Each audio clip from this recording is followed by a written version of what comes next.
Addiction is a thorny problem, both biologically and philosophically. Most of the people who work on that problem don't have a lot of first-hand experience with it. But my guest today, Owen Flanagan, comes at the problem as a neurobiologist, as a philosopher, and as an addict. He spent 2 decades actively addicted to alcohol and pills. I was, in some ways, in shock that I was actually a prime example of someone who was living a dysfunctional life. I've even written a book on the meaning of life, but I can't get my act together. Welcome to People I Mostly Admire with Steve Levitt. Owen's latest book is called What Is It Like to Be an Addict? But he has also done important research on the philosophy of emotion and the problem of consciousness. That last subject is how he caught the attention of the Dalai Lama, and that's where our conversation starts.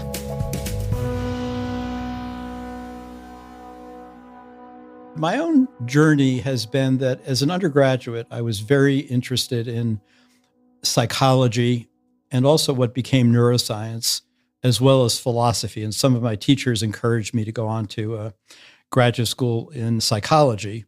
But in those days, the 1970s, psychology meant you studied rats, and I didn't go for rats.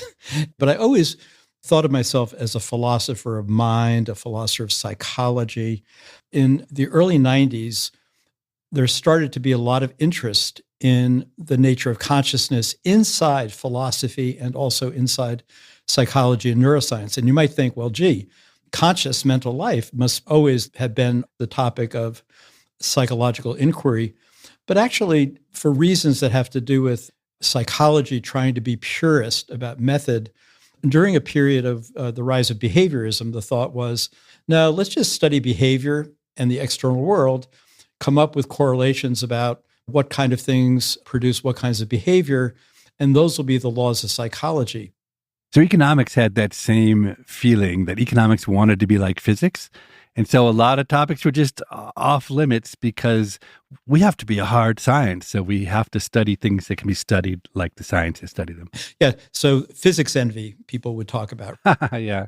But in the early 90s, there were several philosophers, I was one of them, who had a background in neuroscience and psychology. And we started to say, no, we need to really face up to the fact that everything about our conscious mental lives is where the thrill of victory and the agony of defeat occur.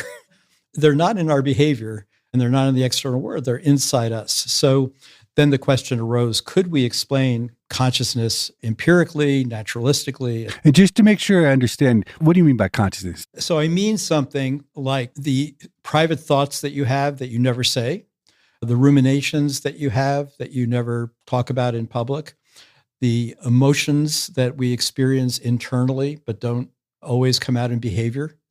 William James would talk about the stream of consciousness. So I think of that. While we're awake, there's a flow to our experience that involves quite idiosyncratic, distinctive thoughts that are ours. I'll sometimes say to students, what if there was a way to record your mental life and put it into a transcript, and then the next day in class, you pass it on to the student next to you? And they're all horrified at that thought, right? Yeah. Because our consciousness is uniquely ours, but it's also the zone in which the meaning of life, purpose, and so on. So I had written a book called Consciousness Reconsidered in the early 90s, and the current Dalai Lama is quite interested in science. So he was interested in having me as a philosopher come to a meeting that he did on destructive emotions and how to overcome them. I'm surprised to hear you say that he's interested in science. I'm just used to religious leaders feeling like science is an attack on their spiritual thinking. Why do you think the Dalai Lama, is it something about him in particular, or is it something about Buddhism? Yeah, both. So the interesting thing about this particular Dalai Lama is that almost everyone who's ever met him says he would have been an engineer had he not been chosen as a young boy to be the Dalai Lama. I think that's probably right. He had a scientific sort of orientation towards the world. Now, what you're exactly right about, though, Steve, is that Buddhism as a tradition, just like most other ancient religions, is what you would, for the most part, call pre-scientific or anti-scientific. So it has to do with him. But the other thing in particular is that so much of Buddhism is devoted to practices of, in some sense, disciplining your mind. We often hear about mindfulness or meditation. And what is very good about the current Dalai Lama is that he's interested in any scientific techniques, whether they be testing meditators on magnetic resonance imaging and so on and so forth, to see whether or not they have effects neurally. He isn't what we would call fully on board scientifically, but he's very interested in some of the things that Buddhists have said about cosmology, some of the things Buddhists have said about psychological states. He's keen to add a certain amount of scientific education to the training of Buddhist monks and nuns, mostly in India, where they have come since 1959. Did you like him? I liked him, but I wasn't blown away like a lot of other people are. Really?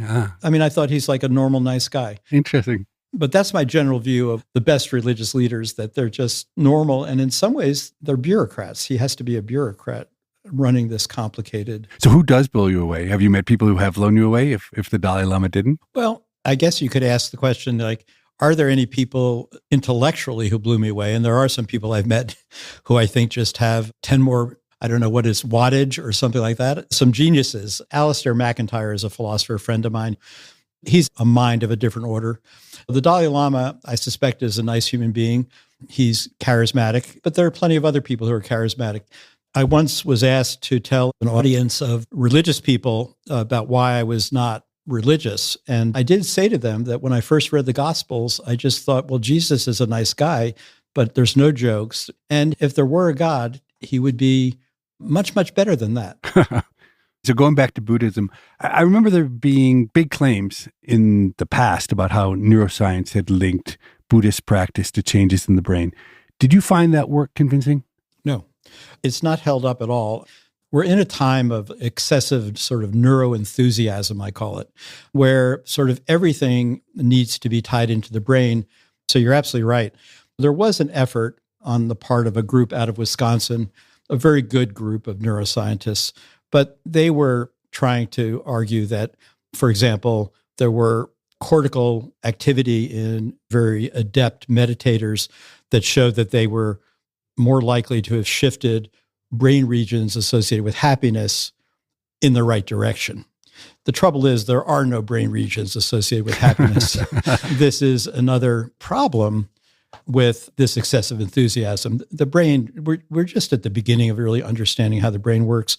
So there clearly are and can be some good effects of various kinds of meditation, calming the mind, serenity, gaining more self-control. They've been practiced for 2,500 years. There's prayer and meditation in many traditions. They have various degrees of effectiveness, but there's no really interesting evidence about what they're doing to the brain itself. Now, you ended up examining Buddhism from a philosophical and neuroscientific perspective in a book that's called The Bodhisattva's Brain. Right. Could you explain how the Buddhist worldview differs from the typical Western perspective? There's different ways to think about it. So in terms of what you might call metaphysics or theology, where we ask the question, why is there something rather than nothing? Why is there anything at all? Abrahamic traditions, Judaism, Islam, and Christianity tend to think clearly the reason there's something rather than nothing is that a good God, created the world out of nothing. And as it were, that's why we're here. And so the story we tell about the cosmos is one of a creator God who's good, and we're made in his image. And then our job is to follow out a morality created that way. If you think of it in terms of what astrophysics says, it'll say, well, 14 billion years ago, a singularity banged. 10 billion years after that, some life originated on Earth, and that's why we're here. In Buddhism, even the Dalai Lama will say, no, Big Bang's all the way back, no beginning. And so many people will say that makes Buddhism officially atheistic, which is not entirely wrong. So in terms of that idea, it's quite heretical and different from Abrahamic traditions. But the core ethical idea of Buddhism is that one should take a vow to eliminate all suffering and bring something like happiness in its place, which many people say is very similar to the Golden Rule, which one sees across lots of other religions. Then there's the minor matter of what does afterlife look like in all these different traditions, if you're sticking with religions. And of course, in the Abrahamic traditions, when you die, there is an afterwards, namely heaven, hopefully. And what goes to heaven, well, it's not your body, it's your conscious self. So again, we're back to consciousness. In the Buddhist case, it's you recycle into new bodies, possibly for, well, not all eternity, because eventually you dissolve back into the bosom of the universe, but it's a very different theory about what happens in the afterwards. Now, in both these cases, what I try to do as a philosopher is what I call naturalize them. And what all that means is if you are a philosopher and you're interested in the wisdom of Buddhism, but you don't think that there's any ghosts and spirits and bodhisattvas flying on lotus leaves, and there is no reincarnation, or if you're interested in the ethical message of Christianity or Islam or Judaism, but you don't believe in God, how do you take this wisdom? And that's been one of the big projects of my life, to find wisdom in other traditions. To look at religions through a scientific lens and parse out the parts that are inconsistent with modern scientific views. Whatever's left, see what that looks like. Precisely. Yep, that's exactly right. I mean, the last few hundred years have obviously been marked by the scientific approach explaining an increasingly large set of phenomena that religion used to be relied on to explain. Does it surprise you, as someone who studied these religions, how resilient world religions have been despite the rise of science? Yes, it's quite interesting to me that they are so resilient. There do seem to me, Steve, to be a bunch of different reasons for that. So one reason just is that an awful lot of people across the world have associated being ethical with having religious beliefs. I think that will gradually dissolve that particular belief that you won't have moral children, for example, or a well-ordered society unless people have religion. As more and more experience comes in from places like Northern Europe, where religious belief is really well under 50%, probably 30% at most. Stephen Jay Gould, before he passed away, he thought that there were ways to just give religion authority over faith and ethics, and then let science explain the rest of the world. He called it the principle of non-overlapping magisteria. You could keep them separate. And this is, of course, what places like the Vatican try to do, what the Dalai Lama tries to do. I think what most modern religions try to do, at least in places where science is so advanced. Can I ask you a broader question about philosophy? Something I've wondered about for a long time. The ancient Greeks had lots of ideas about how the world works. And we know now that they were deeply confused.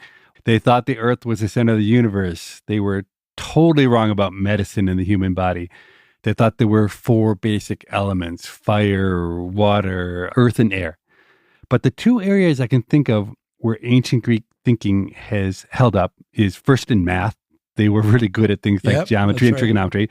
And in philosophy, why do you think the ancient Greek philosophers have stood the test of time so well when so many other dimensions of Greek knowledge have been superseded? Yeah, that's a really good question.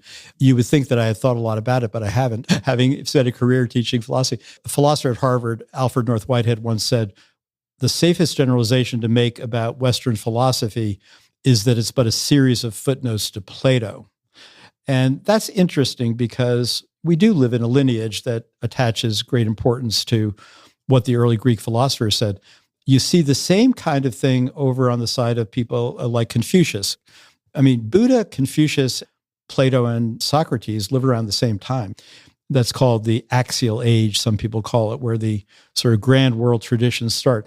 In any case, what I would say is that they were concerned with basic, perennial, fundamental problems about the human condition. Like, what is a good human life? What's the role of friendship in a good human life? How do you raise children? How do you be a decent person? What is a good political organization? Plato has been really, really popular lately in political theory because Plato said, democracy will cause you trouble sometimes. You'll elect people who are not competent. So I think it partly, Steve, has to do with the fact that there's the interest in these perennial problems that we still have today. Do you think neuroscience eventually will diminish the importance of the classical philosophers, that we'll find other ways of explaining or predicting behavior? Well, we'll certainly find other ways of predicting behavior, because any set of causes that are fairly reliably correlated with outcomes, you know this from economics, you'll be able to then predict some behavior. I don't think that neuroscience is remotely equipped to solve questions other than what the mechanisms are. Will all the answers to what makes us tick come from neuroscience? I think the answer is obviously not. First of all, a lot of the causes of behavior in the world, they're external. Yeah. Some proximate causes might be in the brain. But if you really want to understand how life seems to the subject who lives it, that is from a first-person subjective point of view, which again might perfectly correlate with certain neural mechanisms underneath. But I think that the subjective point of view is pretty ineliminable. For example, let's suppose in addiction, you can give me a place where the craving occurs. Let's suppose, although no one can do this, you could point to a certain set of neural activity and say, that's the craving. Well, that's just the mechanism that, as it were, realizes the craving. The craving is felt by the subject of experience, the person himself or herself. And so we're going to need that vocabulary forever, I think, the vocabulary of mental life, social life, and so on. We'll be right back with more of my conversation with philosopher Owen Flanagan after this short break.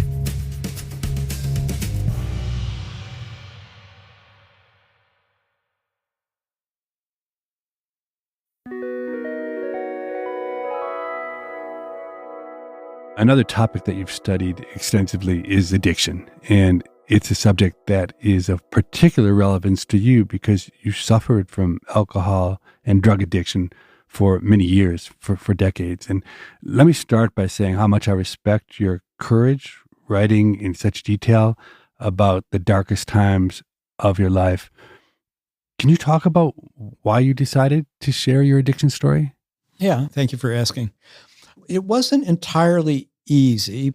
So I've now been sober.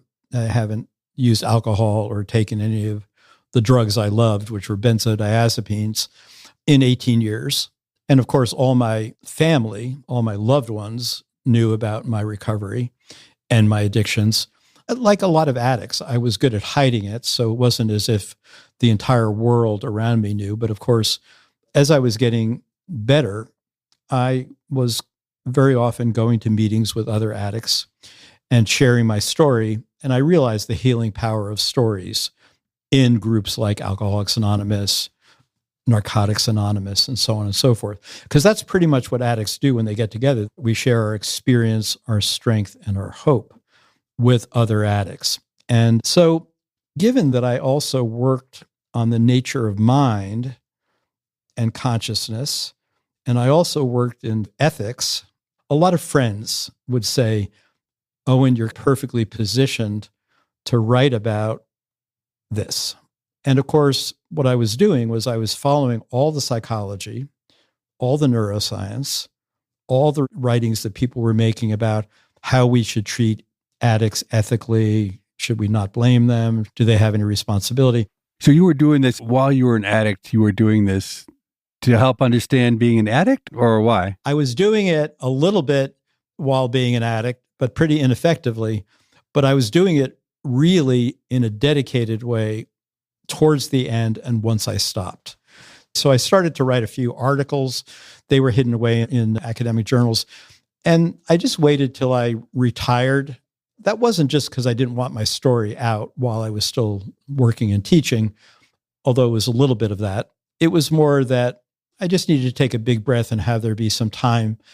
But I ultimately decided it could be of value to both professionals who work in narrow silos, like the people who work on the neurology of addiction, or people who work only in clinical settings with addicts, or people who have family members who are addicts. So that was the reason behind it. I'm now quite happy I wrote it, although I'm still a little bit reticent. I'm not the kind of guy who likes to share in public that much, but I've done this and I'm willing to. Yeah. So I'm a complete outsider to the study of addiction, but my general impression is that, at least for the last few decades, experts have been telling the public that addiction is a disease. It's not a character flaw or a lack of willpower or the result of bad choices. Is that a semi-accurate, if possibly outdated and oversimplified characterization of what mainstream addiction science believes, or at least used to believe? I think that's exactly the way to express it. The idea that addiction is a disease has actually been around for a long time. For example, in what they call the Big Book of Alcoholics Anonymous, there's a preface by a Dr. Silkworth in which he says that his view is that addiction is an allergy. Now, I find that amusing because my addiction was the opposite of an allergy. I wanted it all. When I have an allergy to something, plums, I only can have one and then I can't eat the second one, even if I want it. But he thought, as did Carl Gustav Jung at that time, 1930s, that the only cure they've ever seen is a wholesale psychic change in the addict. Usually they describe that as a sort of a spiritual change. But the addiction as a disease model was picked up elsewhere in addiction neuroscience. And now most people will say addiction is a disease. It's just like any other physical illness. Some people are more susceptible than others genetically. Some people are brought up in environments where they use and eventually they get caught up. Then the disease is usually said to be some kind of neural disorder. The main candidate has been to say, it's a midbrain mutiny in the dopaminergic system. Everybody says dopamine, dopamine, dopamine. Did your lived experiences as an addict fit well with that mainstream scientific view of addiction? Not at all. Not at all. That's a great way of asking the question. My addiction was, and I know a lot of people who are like this, was a consuming lifestyle. There was all the mental energy spent on trying to get enough of the substances I need. There was all the attempts to moderate that didn't work. There was craving. There was sometimes obsessive thinking. One economic aspect of my addiction and everybody else's, there's no addiction unless there's a supply, and there's no addiction unless the supply is priced right. So sometimes what I find useful is to separate out what you might call the causes of addiction. That might be in a person's history, the actual nature of addiction, which is all the feelings, the conscious life of the addict, which involves things like letting other people down, feeling guilt and shame, and so on.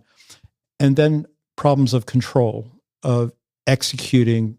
Usually when you say you're going to go to the movies, then you go. Often for addicts, you say, I'm not going to take the next drink, and you drink it right then and there. It's not a big deal to me if someone wants to call it a disease, because that's the language that insurance takes and helps people get treatment. But the Diagnostic and Statistical Manual of the American Psychiatric Association refers nowadays to substance use disorders. And I think the language of disorder is the better language because it's what's used in psychiatry. And I think of the subjective experiential side of whatever the brain and the body are doing as key from the addict's point of view about what they're suffering from. Could you talk more about your own experience? Because you sound so cogent and put together as we talk today, but my understanding is that alcohol and drugs took just about everything from you along the way before your recovery. Yeah, my history was quite simple. I grew up in the suburbs of Manhattan, in Westchester County. My dad was a very successful accountant in New York. Can I tell you, you say in your book, one of the all-time ironies is that there was a lot of discussion about Alcoholics Anonymous in your home, not because people were in it, but because your dad was their accountant, right? It's the weirdest thing. In 1939, when Alcoholics Anonymous published the big books of Alcoholics Anonymous, they realized, oh my God, our book is a bestseller and we're a nonprofit. So they said, we need an accountant. And so my father's original partner, a guy named Wilbur Smith, had been an early member of AA. And they said, oh, good, Wilbur, you'll be the CPA. And Wilbur got the account and then passed it on to my father. Yeah, so I grew up in a household where we identified very much with being Irish. I knew we were drinkers. I loved watching my parents during cocktail hour. I didn't see any dysfunction there. I loved the looks of drinks. I loved the sound of drinks. I loved the way in which my family behaved during cocktail hour. And like all college students then, I drank, but not more than anyone else. But alcohol, by my 20s, in retrospect, I was starting to be in the grip. I was a regular, everyday drinker. I always found that there were a lot of other people who liked to drink with me, maybe not as much as I did. But by the end, I had lost my marriage. I didn't think I could stop. I had tried a lot of times. I've been hospitalized a few times. I spent 2 times in 28-day programs. The second time, luckily, it took. But at the end, I was in a kind of a suicidal despair.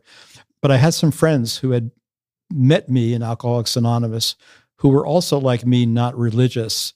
And they stuck it out with me. And I think of it as a great piece of cosmic luck. Because if I look back, Steve, it easily could have gone the other way. And I know many people who didn't make it, many people who have died of alcoholism.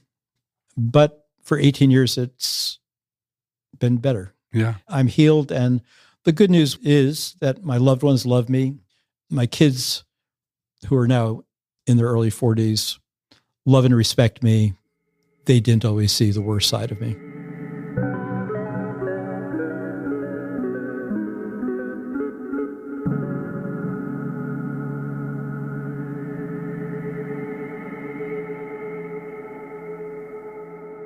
I'm curious how your intellectual training interacted with your addiction. Here you are, someone who thinks professionally about what it means to lead a good life, someone who also deeply understands brain function and neuroscience. I imagine your experience as an addict was altered because you knew so much. Yeah, I was in some ways in shock that I was actually a prime example of someone who was living a dysfunctional life. Like I could think, how could a guy like me who knows so much about what makes people tick, how you ought to live to have a good, meaningful life. I've even written a book on the meaning of life, but I can't get my act together. It was a miserably bewildering time, or times, I should say. But that's why I set myself, once I got better, to really trying to learn from all the different areas that we're really doing contemporary research on addiction about what helps addicts, what doesn't help addicts, how to think about the disease versus disorder model in an attempt to help science and treatment of addiction and also help addicts themselves understand themselves better and their loved ones understand them better. You read a lot about the emotions you felt as an addict, and it seems like shame was a central one. Can you say what you mean by shame? Guilt is feeling bad for having done an act which is wrong. Let's say you tell a lie. Shame is the feeling for the disposition to lie, for being a person who is a liar. So sure, addicts every day feel guilty if they're trying to quit but can't. They also feel ashamed because they have a characterological tendency to keep doing this again and again. If you say to addicts, oh, you have a disease, you shouldn't feel ashamed or guilty, it's a little bit like gaslighting people because they're definitely going to feel shame and guilt. But if addiction is a disease, it's like type 2 diabetes. At least that's what we say in meetings. Type 1 diabetes is because you have insufficient insulin produced by the pancreatic cells that are supposed to produce insulin. Type 2 diabetes is in part caused by the agent participating in the development of their own disease. The diet and exercise. Diet, exercise, and so on.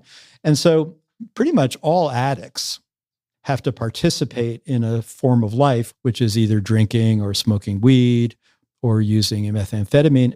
And one reason I think it's so important to think that shame and guilt are not inappropriate here is because every known cure for addiction involves addicts taking responsibility for their action.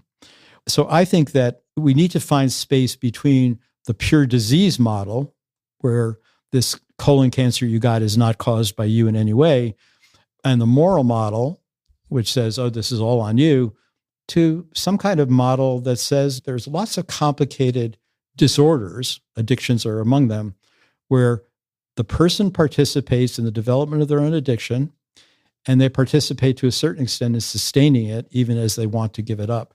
But there's not one treatment for addiction, not one pharmaceutical treatment that treats what anybody has ever said is the addiction in the brain. So you would think if addiction is a brain disorder, then tell me which one it is. So this is why I'm so interested in this space of the emotions that we attach to it. Has your writing on addiction angered other scholars in the area?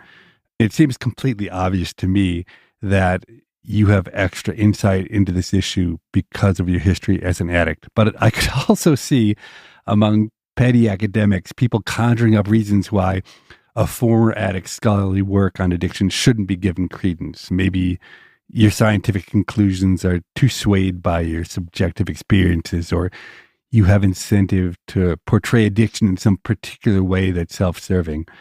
Have you experienced that kind of skepticism at all? Knowing the way we scholars are, there probably are people who either do or will now speak that way, because my book is out just so recently. The testimony of addicts hasn't been utilized enough in addiction research. And I think one of the reasons is because addicts are thought to have something wrong with them, even addicts who are in recovery. And as you probably know, there's to this date controversy about whether or not once an addict, always an addict. You will hear in rooms of Narcotics Anonymous and Alcoholics Anonymous, addicts will say things like, I am an alcoholic, even if they haven't had a drink in 40 years. I don't say that. I don't know what to think about that issue. If it is a disease, you put it into remission if you stop using for a long time. But I think that you're right. There will be people who wonder whether an addict who in certain ways is acknowledging his or her brokenness is a reliable reporter.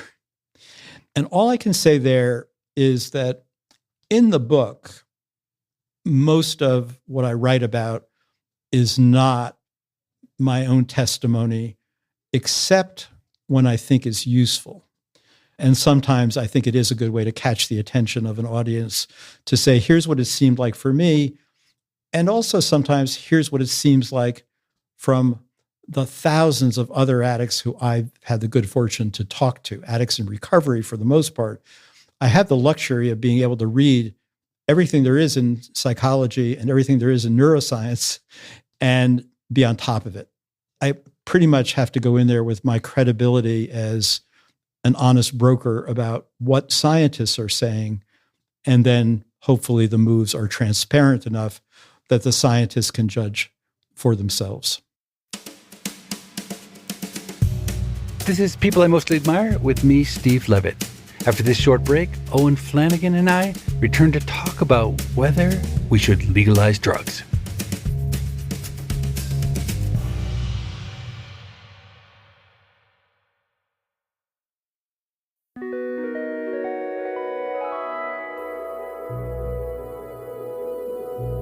A few years back, I had a Columbia psychologist named Carl Hart as a guest on this podcast. He's an advocate for essentially full legalization of all drugs. I have to say, I found his arguments surprisingly persuasive.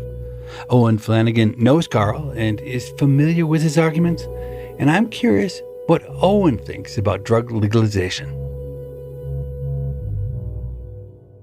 Well, notice the major drug of abuse in the world still remains alcohol. And that's, of course, legal. Yeah. There's no future, nor would it be smart, because we know from the experience of prohibition, to try to make alcohol illegal. So we have one good example of something that's legal. Another drug, of course, that's legal is cigarettes. Now, Carl, it's important to say this because he's an African-American scholar, a psychologist, a neuroscientist. He saw what happened during the crack cocaine crisis and the racialization and so on and so forth.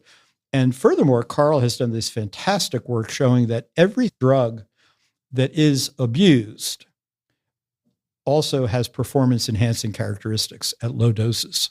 I think that part of Carl's research is spectacular. Now, Carl himself, and I'm sure he talked about this, but he wrote about it, he is and now the question is fill in the blank, He is a recreational heroin smoker. And his book, in which he defends legalizing all drugs, is very libertarian, and he's clear about that. His view is that consenting adults should just have the rights to live whatever way they want, no matter what. And I have tendencies to think that's not an implausible starting point. But now we do have at least some evidence from some places that have tried partial legalizations. And there's some good news and there's some bad news. So in 2001, Portugal decriminalized possession. It asked the police officers to register users. So the police were suddenly put into the role of like a social worker. When they found users, they were supposed to register them, and they were sent to them what they call dissuasion commissions, which is a Orwellian name. And the dissuasion commissions were then supposed to send the person on for treatment. And this worked well for a while, but now drug use is up and overdose deaths are up in Portugal. Now, this doesn't mean that partial legalization won't work well. It just means that in that case, what happened is it looks like the police got tired of having to be social workers. And unfortunately, in Portugal now, there's big backup for treatment and things aren't looking so good. Portland is the other example. And yeah, exactly. Oregon in 2020 passed Measure 110, and that similarly did decriminalization for low amounts of drug.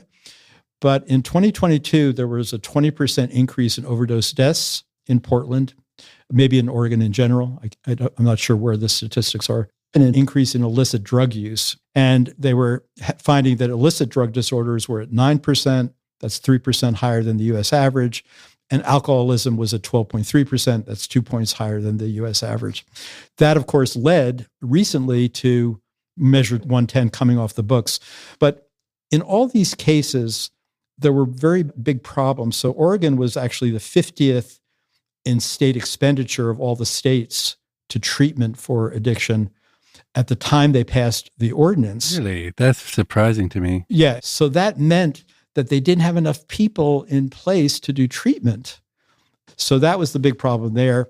But I expect over time, at least these efforts to do harm reduction by decriminalizing, by allowing better treatment, and so on and so forth, that will become more and more common and will hopefully work out the kinks. But right now, it's tricky.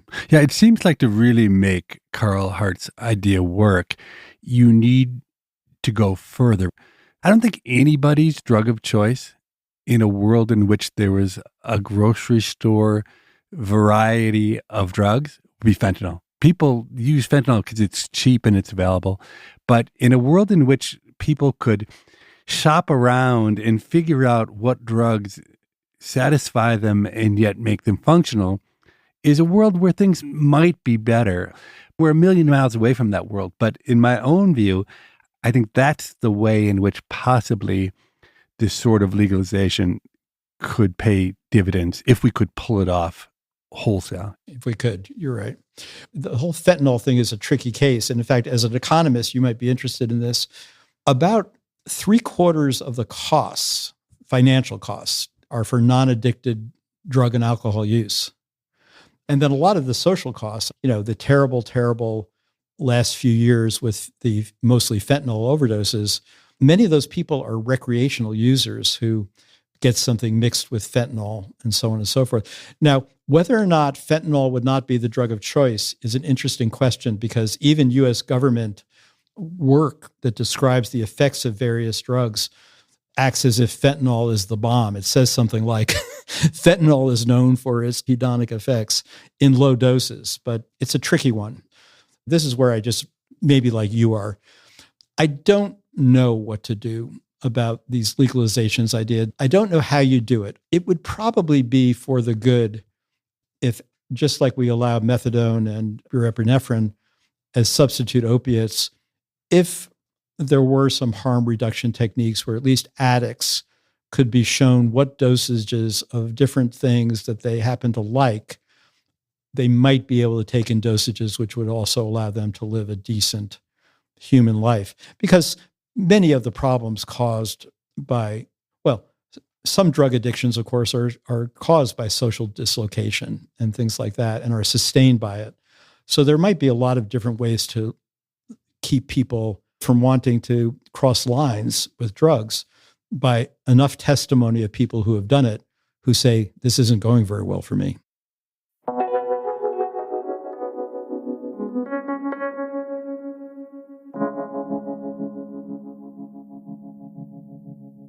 We've talked a lot about the addict. What about the friends and families of addicts? Do you have advice as a former addict or a philosopher for people who are interacting with addicts? Yeah, well, they shouldn't feel too guilty if they have to distance themselves and walk away from the relationship, because addicts and active addiction can be toxic in a million different ways. First of all, usually if addicts are in relationships and they're not with another addict in a relationship, they have to dissemble, lie, exaggerate their sobriety, sneak, because they're spending a lot of money typically. You're not sustaining a relationship on the terms that both parties went into it. So I think that holding the addicts responsible is something that I really want to push and return to a positive place, that families of addicts can expect their loved ones who are addicts to get their act together and should feel free to demand that people do the things that are necessary, whether that's getting psychiatric help, psychological help, help from a social worker, AA or NA. If you go back in time armed with your current knowledge, I'm curious, what would you say to the 18-year-old version of yourself? And do you think the 18-year-old version of yourself would listen to you and do things differently? Yeah, that's a good question. I think the 18-year-old version of me might have listened because, like a lot of professors, I'm a nerd. So I believe in knowledge. Despite knowing that we were drinkers as a family, and despite knowing that alcoholism was a possibility, I didn't really understand what it was, and I didn't understand some of the warning signs. I just think I wasn't well educated on it. I probably, though, wouldn't have ever not been a drinker, but whether I become an alcoholic drinker, I don't know. You've thought a lot about what it means to lead a good life. So I'm curious, in your opinion, what should my listeners be doing more of, and what should they be doing less of? So what experiences in my life have I thought are like the best things? I would say the different kinds of love, romantic love, familial love, just in terms of like they fill up your entire being with a kind of joy and appreciation for the well-being of another. I'm not thinking about sort of instrumental friendships, although those are fine too. I mean, we all have the people that we play tennis with, not because we love them as an individual, just because they match our tennis ability. But I do think that this is back to the beginning when you asked about the Greek philosophers, Plato and Aristotle and Socrates, still speak to us. They wrote about things like this, about friendship and about it being among the best things in life. So I think love, friendship, to me, both experientially, not just because I read about them in books as being among the best things in life, but they are the best things in life. And what should we be doing less of? Gosh, we should sure be doing less of being on our phones, looking at the news every 5 minutes. By the way, these are clearly addictive behaviors. It's well known, it goes back to behaviorism. We knew that when people get on what are called intermittent schedules of reinforcement, like a slot machine at a gambling casino, say, those are very addictive. And it's clear that we have a world in which we're moving away from friendships and social relations to a certain extent and living by ourselves. And we're pressing buttons like every 5 seconds or 5 minutes to see how the world has changed or get some news. Owen Flanagan's book on addiction is entitled, What Is It Like to Be an Addict? It's a fascinating combination of highly personal memoir and cutting-edge scientific thinking on addiction. It was interesting for me to hear Owen Flanagan call out phone addictions at the end of our conversation. In my own mind, I make a sharp distinction between addictions that actively destroy one's life, like drugs or alcohol or gambling, and seemingly less harmful activities that have some of the hallmarks of addiction, like constantly checking one's phone, or in my case, my golf hobby. Since I talked with Owen, I've found myself thinking a lot about whether addictions per se are bad, or only ones that destroy your health or drain your bank account. I don't have a clear answer, and I'm curious to hear what you think. Is it really a problem to check one's phone all the time? To become more and more obsessed with a hobby, in my case golf, even as my actual enjoyment of the activity gets less and less? And what about people who are addicted to positive things like exercise? I know a lot of people like that. Send us an email with your thoughts on addiction. The email address is pima@freakonomics.com, and we'll talk about some of the most interesting comments we get in a future listener question segment. Speaking of the listener question segment, let me invite my producer Morgan on now. Hi, Steve. Morgan, usually you're in charge of the listener question segment, but today I'm hijacking it, and I'm going to give you a little quiz, and you have no preparation. Oh, great. Okay. Well, you know that I love data, and I think you also know how frustrated I am by the terrible data we get around the podcast. But in spite of that, this week I was just looking at our data provider and trying to learn a few things about the podcast. And I honed in on the geography of who's downloading Pima. And I want to ask you a couple questions and see whether you know who's actually listening to our show. Are you ready for that? Sure. Okay. So let me start with the easiest question. What country gives us the most downloads? The United States. That is correct. By almost tenfold. We get almost 10 times as many downloads in the U.S. as we do from the other country. Let me ask you a slightly harder question.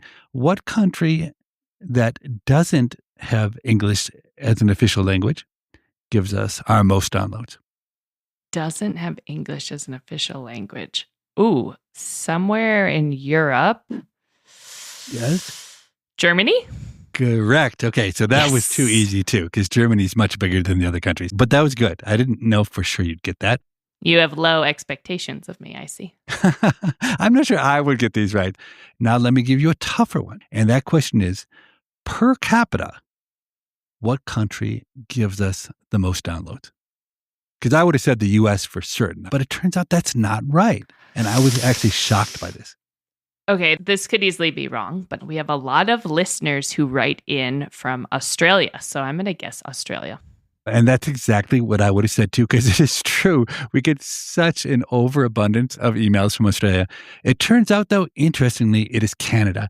So our downloads per capita in Canada, they're not that much higher than the US. They're only a couple percent, 1 or 2% higher, but they are indeed higher. So now this is another tough question. Let's see how you do. Okay. Among the many countries that have English as their official language, it turns out we have almost the same download rate, except for one, which is only a third as high. Can you guess what English-speaking country has only 1/3 the download rate of all of the other English-speaking countries? What? This is another question I would get wrong for sure. So I'm not going to hold it against you if you get it wrong. The UK? It is the UK. Yes. Compared to Australia and New Zealand, per capita, we get about 1/3 of the downloads in the UK. And I was trying to think of hypotheses, and this one is probably completely wrong, but I wonder whether in the UK, there's just a lot of content being produced. And so if you live there, you tend to consume UK content, whereas maybe in Australia and New Zealand and South Africa, there's not as much podcast content being produced. And so they look to America. I don't know. That's my hypothesis. You know, outside of American guests, we probably have the most English guests, I'd say. We do. It's true. And we have very few, if any, Australian guests. Peter Singer, I believe, is Australian. And maybe that's our only Australian guest. So anyway, I don't know. But are we keeping score here? You've asked me, I believe, 4 questions, and I've gotten 3 of the 4 correct. Is that right? That's true. Okay, I'll give you one more. And okay. Again, it's a hard one. Germany provides us the most downloads in sheer numbers of any country where English is not the official language. But there is another country where English is not an official language that has a per capita download rate that is 3 times greater than Germany. Can you guess what country that is?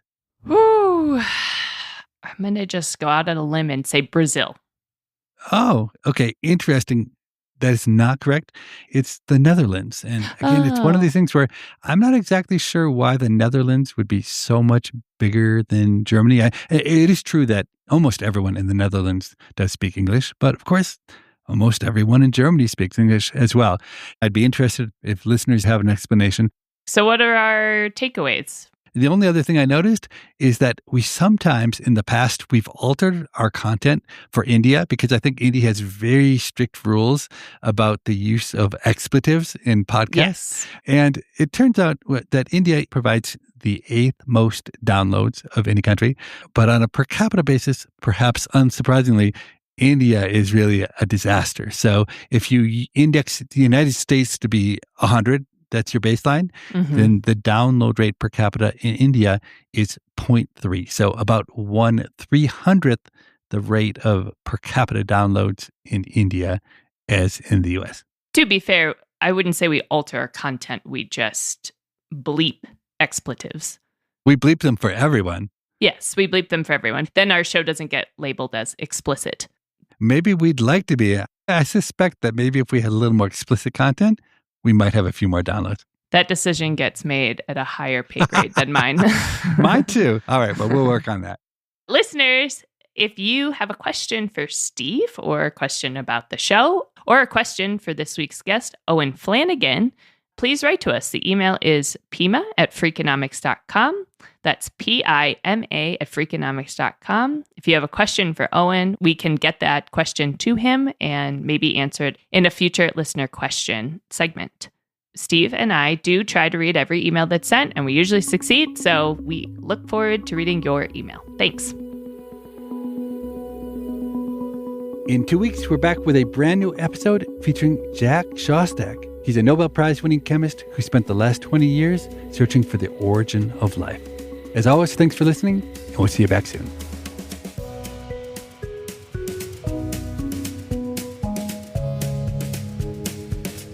People I Mostly Admire is part of the Freakonomics Radio Network, which also includes Freakonomics Radio and the Economics of Everyday Things. All our shows are produced by Stitcher and Renbud Radio. This episode was produced by Morgan Levy and mixed by Greg Rippin. We had research assistance from Daniel Moritz-Rabson. Our theme music was composed by Luis Guerra. We can be reached at pima@freakonomics.com. That's PIMA@freakonomics.com. Thanks for listening.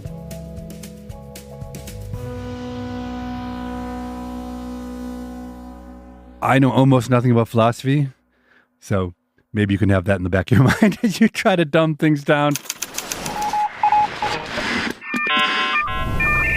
The Freakonomics Radio Network, the hidden side of everything. Stitcher.